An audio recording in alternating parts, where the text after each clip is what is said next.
What if the thing you're most afraid of in your dream is the one thing guaranteed not to happen? In this episode, we break down 4 real dreams.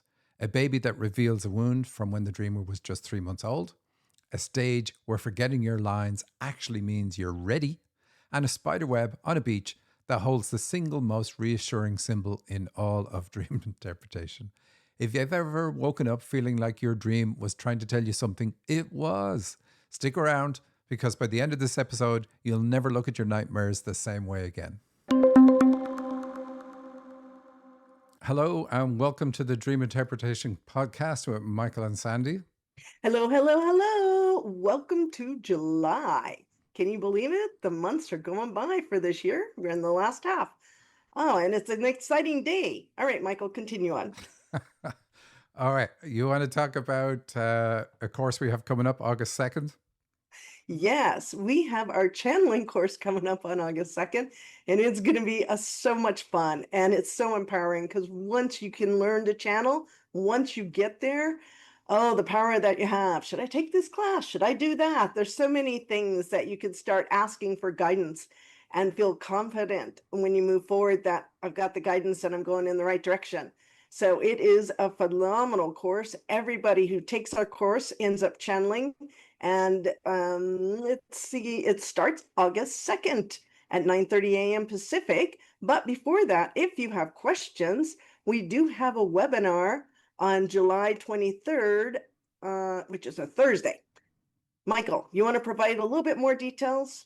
Absolutely. So most people already know what channeling is. We did a special episode just about channeling and lots of questions that we got from people that have taken our courses. I think it's about 2 episodes ago. A lot of response from that. But if you want to ask questions of us live, you can come to our event, July 23rd, noon Pacific time. Sandy and I are there. We'll answer questions in the chat, but I'll also answer your questions directly live in air, and I'll channel for some people. But it's all about channeling, all the different things that are involved in it, what makes it secure, how to do it right, all the different types of channeling that exist, different types of grounding, and so on. If you go to dream-analysis.com/channel, that will bring you to the page that tells you all about our course and has the recording of the previous one, and also has a link for you to book the next live one that we do. We do it twice a year. Righty. I'm so excited. This is part of a 52-page book that you will get when you take the class. It's all about how to ground, how to make a secure channel, how to figure out who you're talking to, so you talk to your team. We are very disciplined when it comes to channeling because we want to make sure that you learn to do it correctly and you are talking to the right team, the team that is set up for you to connect with. So it's really a cool book that Michael's put together. We've had different versions of it through the course as people have taken it, but this one is the first one that actually is 52 pages with a lot of details in it. It's all there to help guide you as you are learning to channel. Anyways, Michael, are you ready to move on to some dreams? Absolutely. All right, let's begin. Our first dream is from Julie, and the title is Uncertain if the beautiful black baby will be comfortable in my arms. A plump black lady has her beautiful baby, warm and sleeping at her breast, wrapped in her clothes. She brings it out and passes it over to me. I feel skinny. I lack such a snuggly bosom. And I'm white, moreover. So I feel some slight concern that the baby will feel uncomfortable if I'm holding it. Surely it won't feel I don't match this baby, but I'll do my best so that it's loved. I hold it close to my chest and wrap it in my clothes, trying to keep it warm. And I focus on reassuring it that it is loved by wrapping it energetically with my love. Later, when I'm about to give it back to its mother, I'm going to give it back, and I hope she won't feel I have neglected it. All right, Michael. So here's a primer in how to interpret dreams. All the concerns that the dreamer has in this scene are concerns that she had when she was the age of the baby. So here it means that at 3 months, the dreamer felt neglected by mom. That's the issue. So whatever the feeling is, it's sometimes we project it into another scenario. Look, I'm the one creating the neglect. Why do we do that? We do that for a very simple reason. As a child, we blame ourselves for all the actions of our parents. If our parents don't support us, don't love us, we take it as our fault. So mom neglecting me is my fault. So we see that in dreams as us being the ones that are responsible for it. But ultimately, what this dream is trying to do is heal the issue or bring it into the light. She's also talking about being relaxed and not being relaxed. So mom was not relaxed when the dreamer was an infant. So interesting, very simple dream. She does talk about black women and white women, and that really doesn't matter for her because she, although she's white, she was born in South Africa, and it doesn't have the same meaning. She's just saying it in the dream for me to understand, but in her case, her nanny was black. To her, that's a wonderful woman because she remembers hers. I love the fact that she's reassuring it and that it's loved by wrapping it energetically in her love. Now, the question is that a lack that she did not get from her mom? Is that what she's feeling? It is. And so what she's doing in the dream is trying to heal the issue that she had at that age of the infant and feeling inadequate when it comes to healing it. Nobody in the dream thinks that she's failing in any way. The mom who passes her the baby is very happy to do so, very happy to take it back. There is no issue. It's just her own sense in the dream. So she's not finished. She's going to have more dreams like this. But it is nice that she says, I hold the baby close to my chest. That's the heart. It's all about love and wrapping it energetically with my love. She even says that. So it's good. It's still working. And another thing that's interesting, a lot of the time we say, okay, here's an issue. This dreamer needs to cut the ties that bind with mom or do some therapy that would help heal it. Sometimes we don't have to do a therapy. And this is one of those cases. The dream itself is sufficient to bring it into our lives and allow us look at the issue or feel the emotion and process it ourselves just in normal everyday life. Wow, that's beautiful.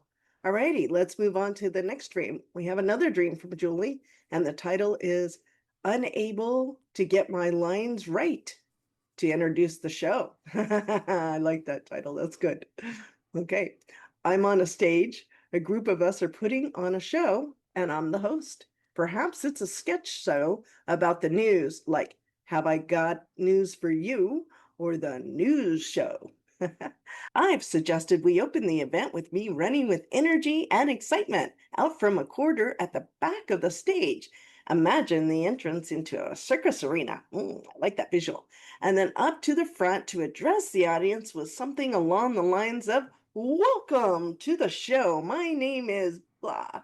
I've forgotten the name I heard, etc., with a snapshot of the different acts they are about to witness. But I keep flunking my lines and have to try again. I can't seem to remember them coherently, and each time I make a different mistake. I am frustrating the others, and I sense they want to find someone else, someone more skilled to do this important job. It will, after all, set the tone for the rest of the show. I notice how the front edge of the stage ends abruptly and think how easy it would be to fall off if you don't pay attention. All right, Michael. So very simple dream. When we're talking about groups, it's about spiritual leadership. And in fact, she is the leader of the whole thing. She's going to come out and be the host. So she is meant to use her spiritual leadership, which is good. She's known she has this gift. And basically what this dream says is that she's at the point where helping others and explaining her spiritual understanding is of primary benefit to who? To her. She's the focus, not the audience. And we often get this wrong. We think, okay, what I'm doing is really to help somebody else. But when you do it properly, when we use our gifts, they help us as much as the other person that we're helping. And so she's now at this point of doing that. Think of it this way. When you study something and learn it, you have it to a particular level. But if you want to go to the next level, you have to try to teach what you've learned to somebody else. Or in this case, share what she's learned with somebody else. And why that works is we have to understand it to a deeper level, like it really becomes part of our foundation, because people are going to ask us questions that we wouldn't necessarily think of ourselves. And so it's a really good thing. So is it going to rock me, or is it going to show me that I have secure foundations? Whatever it does, it's going to be good for me. And anyway, that's where she's at. She's well able for it. You know, the fact that even in the dream, she's going to be the one that comes out means that the spirit world is a bit like an exam where it's always good, even though we were afraid we're going to flunk these exams. And she's afraid she's flunking this, but she isn't. It doesn't matter that she thinks she's flunking it. The fact that the spirit world says, you're ready for this. And even she says, I'm going to come out from a corridor at the back of the stage. A corridor is about a transition. So she's in this transition, another symbol kind of equivalent to an exam in a dream. So very, very good. And then she says, welcome to the show. My name is, and she doesn't remember the part, but this is what it's all about. Who are you? This is the big question all of us have. Who am I? Who am I? Who am I? And often we don't know who we are, and we can only get a glimpse of ourselves by examining what it is we're able to do, how we're able to help other people, and we deduce who we are based on our actions. Anyway, over to you, Sandy. Yeah. So what does the stage mean? Is this like the stage of life, or? It is that, but it's also like this is the stage she's at, but it's also Uh, a performance anxiety. Usually when you're on a stage in a dream, it can be about you being anxious about doing something. And she even says at the end, I could fall off this stage. It ends abruptly. So she has fears about doing this, but that would be natural. Most people think when it comes to stepping into new aspects of themselves, like using gifts or sharing your spiritual leadership, they think, I have to be ready. I'm not ready yet. But we're very rarely ready. We have to step into the role and grow into it. And I think very few people would turn around and say, you know, when I started doing this, I was the most ready person there was on the planet. In fact, I would be afraid if somebody said that I am ready to do this and meant it with full conviction, they would be very narcissistic. Obviously, that's not always going to be the case, you know, but we often prepare or try to prepare far too much, and it just holds us back and holds us back and holds us back. So we're better off taking the leap of faith, trusting that we're going to land softly somewhere rather than fall off the stage like she thinks. Okay, and then we have why the news show? Why news? Is there anything about that?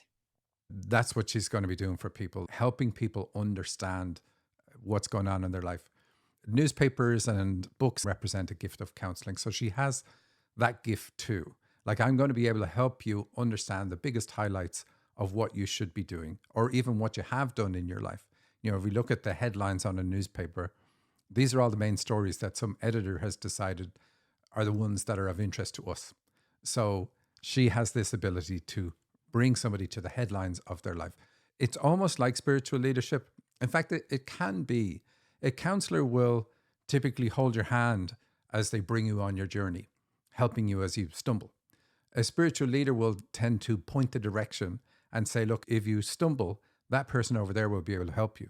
They don't tend to hold your hand as you go the journey, but they tell you the right steps to take. They put you in touch with the right people, and they help a lot more people because they're not taking the time to hold your hand, because they're able to quickly tell you, and this is a very big gift on its own, they're able to quickly tell you this is what you need to do, rather than having to work with you and work with you and work with you and figure it out. They're able to say, oh, here's what it is. Here's what you need to do. This is the most important thing. Ignore everything else. That itself is invaluable. Wow, that's fabulous. All right, we have one more dream from Julie, and this one is titled Margaret has had a medical event. I'm in Margaret's house, elderly neighbor I've been looking out for, and she's just started having carers come in daily. But I'm in a different room. I hear there's been a problem and find her in another room with emergency medics around her. She's lying on the floor on her left side. She has had a medical event and is unwell. They are going to take her away for care and treatment. A man who looks like an Indian guru or wise man walks up and tells me something about her, which I can't remember, darn it. I think he was in charge. I go to speak to her and bend down so she can hear me. She looks uncomfortable, and I asked her if she'd like a pillow under her head. All right, Michael. All right. So, a very straightforward dream. She went through a period in life where she didn't feel supported, almost like the universe was singling her out to victimize her.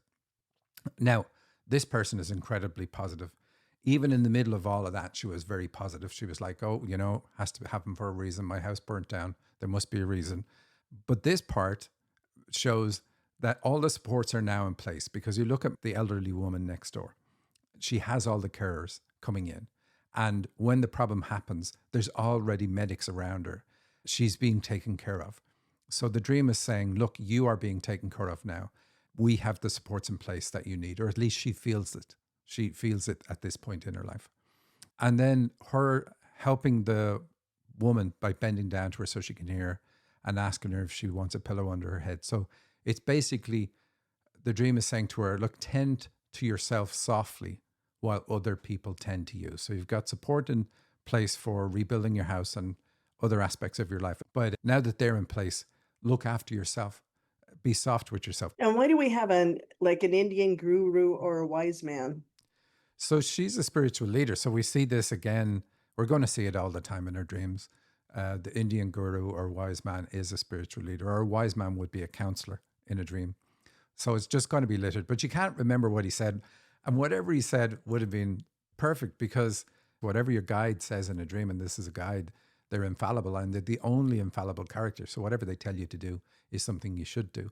But he's in charge. So again, this is her. She's in charge. But we see a male helping everybody else.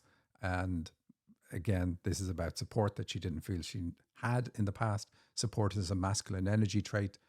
So quite positive that we see all of these people handling the situation and making the woman feel comfortable. Wow, very interesting. I don't see anything else I can ask questions on. It looks really good. All right, let's move on to our next stream. And this one is from Lisa. And the title is The Tour Guide Stayed Behind to Show Me the Way. We are at a beach resort. I'm already liking the start of this stream. I am trying to get my stuff together because we're leaving to go for a trip. At one point, I walk into a huge spider web on the beach in front of everybody. Okay, that's not good. It was netting like a huge hammock that I bounced off of. I asked some guy if there's a spider on me. He tells me I don't have a spider on me. It's kind of embarrassing. I rush down to the beachfront. It's like a dock area where everyone has already taken off. I take off my flip-flops and walk across the old stone causeway that's flooded in water. I see that the tour guide has stayed behind to show me the way. I'm going fast. I feel like I was trying to catch up with everybody. We walk quickly, moving fast along the path, making sharp turns and hopping up on stone walls. The narrow stone paths run along an old ruins in the jungle. It feels like an obstacle course. I'm following the tour guide. We are moving fast, sometimes running. At one point, we get into an elevator. It's an open cage. I can see the mechanism rigging in the floor. I'm barefoot, but I can see how you have to have the right shaped shoes because the floor will lift up and fit into your shoes as a key, shaped like a Mayan temple. What an interesting dream. I don't like the spider, Michael. I knew that was there when you said, "Oh, I like the start." So a beach resort, that should be a fun place, right? So the dream is trying to relax her at the start. So the tour guide tells us that her guides are working with her. Now, why does that need to show up in a dream? Because sometimes we think they're not. We're wondering what's up. Are they disappointed with me or whatever? Because she says he stayed behind to show me the way. So we know that she's feeling a little bit behind, or thinks she's behind when it comes to this point in her life. And she's trying to get her stuff together, but then walks into a huge spider web that's like a hammock. So this is good. This is like fear of darkness. Darkness can be anything that makes us fearful, makes us doubt ourselves, make us feel unloved, whatever it is. So she is purging that from herself. And she is afraid, though, that she's going to run into things that are going to block her and even make her go backwards. The fact that she does this in front of other people is that she is very public in what she does. And I asked her about that. She says, yeah, I don't hide the fact that I do these spiritual courses. I let my friends know. But I would be embarrassed about taking the wrong approach. You know, if I try to do something and it doesn't work, it'd be like, oh, that's a waste. Why did I do that? But the beautiful thing about spiders in dreams is it always is about an irrational fear, meaning it's a fear that's not going to manifest. So I have this fear, But because it's depicted as a spider in the dream, it's not going to happen. So that's really good. I don't need to worry about it. A dream won't trick us and say this isn't going to happen, and then it happens. So it's quite good to have that. Not good to have the fear, but to have that reassurance that it's not anything I really need to be concerned about. So what else? She feels a bit behind compared to where she thought she would be overall, but she isn't behind. I like the cobblestone road that she passes. I forget what way it's said. But so she is committed to her path. And in past lives, so when we see old cobblestone roads and castles and things like that in dreams, it's always a past life influence. And so here I was like, okay, what is the past life influence? Is there something she has to work through in this one? And it isn't. It just says that in the past, she had to endure difficult times when she made commitment to moving forward. And she just has to overcome that sense that it's going to be difficult, but it won't be difficult in this lifetime because she's not on that cobblestone road, which would mean it's difficult. She just crosses it briefly and gets to the other side and it's fine. So that feeling that there's something she has to do. And then, of course, running fast with the guide, she feels pressure, but there really is no pressure. She's doing the right things. But at this point, she doesn't know her path yet. She will. It will become clear. And that's kind of how it ends up, that she comes out. She's barefoot. Barefoot isn't good in a dream. She does take off flip-flops, which is good. So that's like, this is part of that. I'm committed because I've taken off this flip-flop. I'm not deciding I'll do this and then going, wait, no, I'll do this other thing. I've stopped that and I'm just moving forward. All right. You're going to have questions.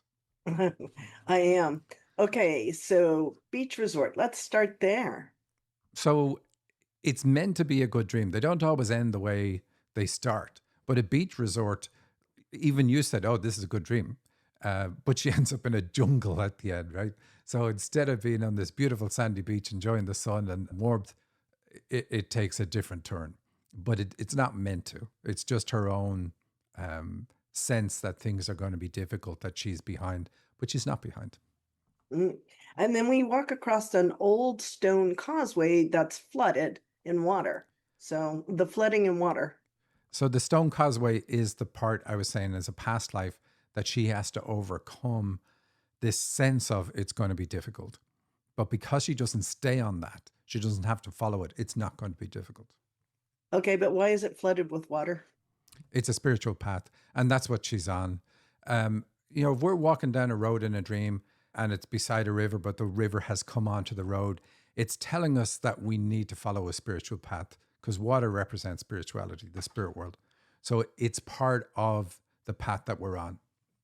Okay, and then she gets into an elevator, but it's an open cage. The open cage elevator represents a proven spiritual mechanism for moving to a higher level of understanding. It's all because this path has existed for a very long time, long before this lifetime. It's an old past life reference. It's a cage because she's protected while she's being lifted, but it's open because nothing is imprisoning her. She's free to step into the next level. The only requirement is that she chooses to follow her guide, which she's doing. The tour guide represents her guide showing her the way. It's all connected. The fast pace means she's progressing quickly, and the old runes indicate ancient spiritual knowledge or abilities. And then the open cage elevator is the transition to a higher level of awareness without having to figure out the mechanism herself. She simply follows the guide and allows herself to be lifted. Wow, that's very powerful. And the very last things in that she says is it lifts up, it fits into your shoes like a key, and it's shaped like a Mayan temple. And I find it interesting that she refers to Mayan temple. Do you know what that has to do? Again, it's the ancient spiritual knowledge. I mean, that's what people think of when they think of the ancient Mayan stuff. Certainly what I think of.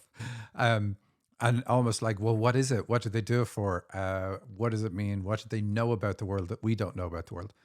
And so it implies then that she has this connection in another lifetime. It is interesting, though, when you look at the way our lives go and we're like, I want to get spiritually enlightened, or I want to reach this level. And we often don't realize that we reached this level in a previous lifetime. And so why Yes. would it be that we have to do it again? And it's all about the journey and what we're going to learn about ourselves on the journey. Getting to a stage of awareness and knowing something about the spirit world is most likely something you already knew in another lifetime and you know in the spirit world before you even come here. But there are other things that you need to work on, like here, letting go of fears because of the spider and being able to do things publicly, So it's dealing with fears that we have by putting us in scenarios that we're going to be able to achieve a lot of the time because we achieved it before. Maybe not to the same level that we're doing it in this lifetime, but still we've achieved it before. There's a lot that isn't new in each lifetime. Wow, that's really powerful. I love this dream. I could do without the spider, but I do love the dream. Anyways, Michael, I think that's all we have time for this week. Remind everybody that we have our channeling webinar coming up on Thursday, July 23rd at noon, and that will lead to our channeling course that will start on August 2nd at 9:30 a.m. And both times are in Pacific Standard Time, or now we're on Daylight Savings Time, sorry. But anyways, I hope to see you guys either on the webinar or in the channeling class. And then once again, if you still have questions and would like to talk to me about the channeling class, you can also book me. Right, Michael? Absolutely. You can book her dream-analysis.com/channel. That'll give you all the details and give you the ability to book Sandy, or you can simply just email if you have questions. We want to help you make the easiest decision, whether it's right for you or not. It doesn't really matter. We just want you to have clarity so that you can make your own informed decision. Sometimes the guides will just say, this isn't for you, and Sandy will let you know. And that can be disappointing, but most of the time it's in alignment. If it's something you want to do, it's usually okay to do it. We don't want the karma for dragging people onto a course that they shouldn't do.